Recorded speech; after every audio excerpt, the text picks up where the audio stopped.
Presidenta Dilma, eu às vezes me pergunto de onde a senhora tira tanta força, tira tanta coragem. Eu considero a senhora uma mulher admirável, que lutou contra a ditadura, defendeu a liberdade, defendeu a democracia. Foi presa e condenada pela ditadura, pela justiça militar, mas não baixou a cabeça. E essa foto virou uma foto histórica. Agora a senhora está aqui, novamente de cabeça erguida, buscando justiça, novamente enfrentando um julgamento de exceção, em que provas não valem nada. Todos os senadores aqui presentes sabem que não há crime de responsabilidade.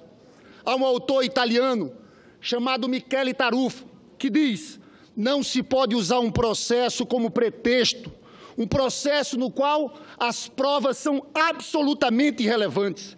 É por isso que afirmo, isso aqui é um tribunal de exceção. E quando nos encontramos diante de um tribunal de exceção, as posições se invertem. O acusado se torna acusador e vira o jogo. Hoje, senhora presidente, aqui no Senado, a senhora virou o jogo, está desmontando o golpe, está comovendo o país. E eu, presidenta, quero usar esse momento para acusar quem está por trás desse golpe. Eu acuso Eduardo Cunha e Michel Temer de liderarem uma conspiração parlamentar contra o seu mandato, a partir do dia em que o PT decidiu votar pela cassação de Cunha e que culminou com aquela vergonhosa sessão de 17 de abril, que foi chamada de Assembleia Geral de Bandidos, comandada por um bandido, pelo escritor português Miguel de Sousa Tavares.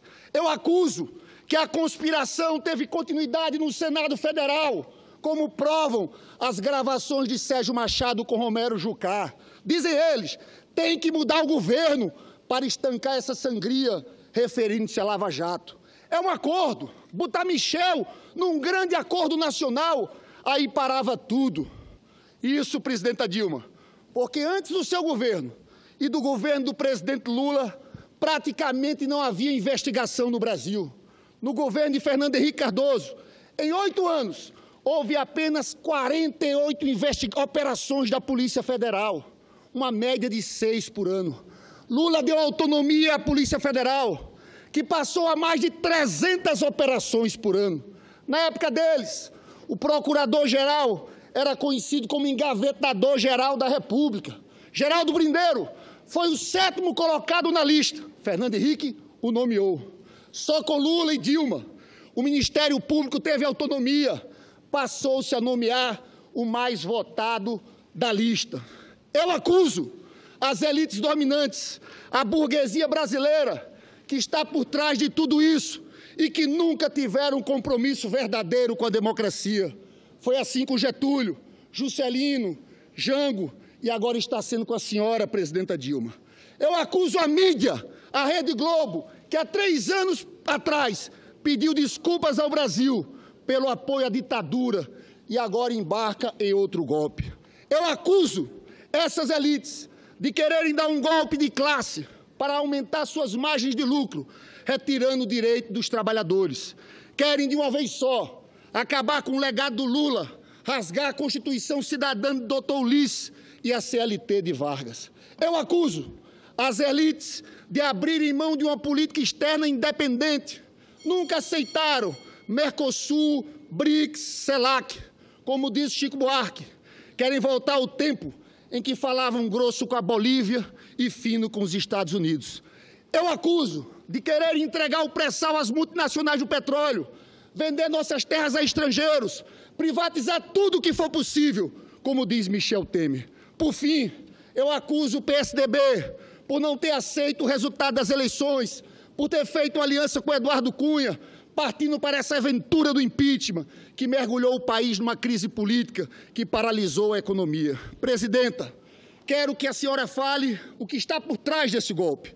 A vingança de Eduardo Cunha, a traição de Michel Temer e o que há por trás dos interesses das elites brasileiras em retirar o seu mandato. Presidenta, são as mesmas aves de rapina que estavam na carta testamento de Getúlio, que continuam querendo sugar o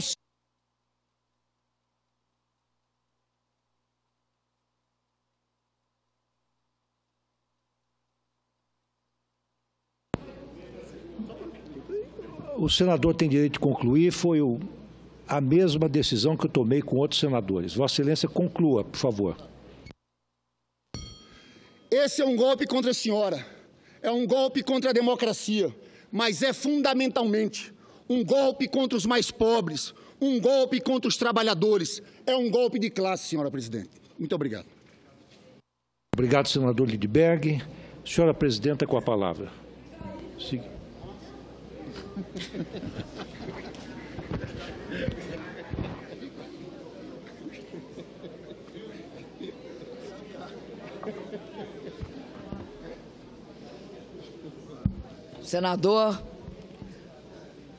Senador Lindenberg Farias, eu queria dizer que eu concordo em substância com a fala do senhor.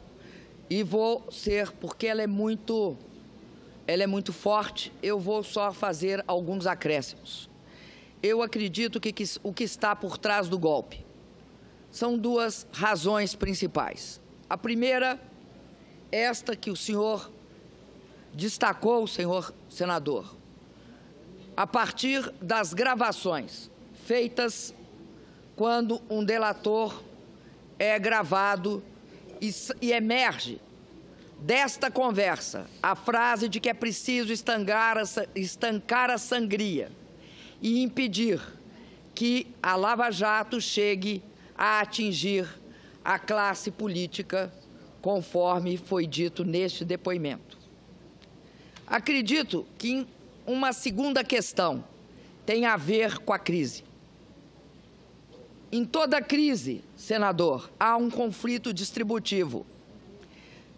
E essa questão ficou clara quando o pato apareceu no cenário das ruas. Quem paga o pato? Ou seja, quem fornece os recursos necessários para o país sair da crise? Alguns acreditam, senador, que só são os trabalhadores, a população mais pobre, as classes médias, os profissionais liberais, os pequenos empresários. Isso não é possível, senador. Diante da crise, não se pode implantar um programa ultraliberal em economia e um programa ultraconservador que tira direitos pessoais e coletivos e adota uma pauta extremamente reacionária, é a palavra, contra as mulheres, os negros, a população LGBT. Assim sendo, senador, esse golpe é porque não chegariam às urnas, não chegariam a partir das urnas com esta proposta que está sendo implantada e que não há ninguém aqui que pode dizer que foi aprovada nas urnas. Ora, senador, se ela não foi aprovada nas urnas, esse não tem a menor chance de ser aprovada, o que entra na pauta?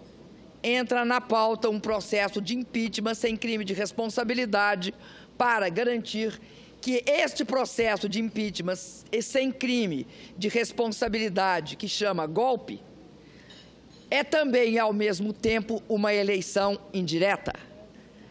A tentativa de desmontar em um período de tempo, se não comprometerem as próximas eleições, de desmontarem um projeto que foi vitorioso nas urnas. É isso que está por trás do golpe. Mas eu queria acrescentar mais uma coisa. As razões que levam ao golpe, as condições que levam ao golpe, ferem esse golpe, mancham essa proposta de impeachment, mancham com a indelével marca da chantagem, do desvio de poder e da tentativa de se furtar a investigações. Esta proposta, ela tem um padrinho, esse padrinho se chama Eduardo Cunha. Os outros foram coadjuvantes. E como coadjuvantes, emprestaram o seu nome, a sua credibilidade, para o mais vergonhoso processo de impeachment que tinha por base evitar o julgamento do senhor presidente, então da Câmara, Eduardo Cunha, que estava em curso na Comissão de Ética. Se não é assim, eu pergunto, por que estão fazendo todas as gestões possíveis para evitar este julgamento na Comissão de Ética? Por que ele está sendo adiado para as calendas gregas? Por que isso está acontecendo?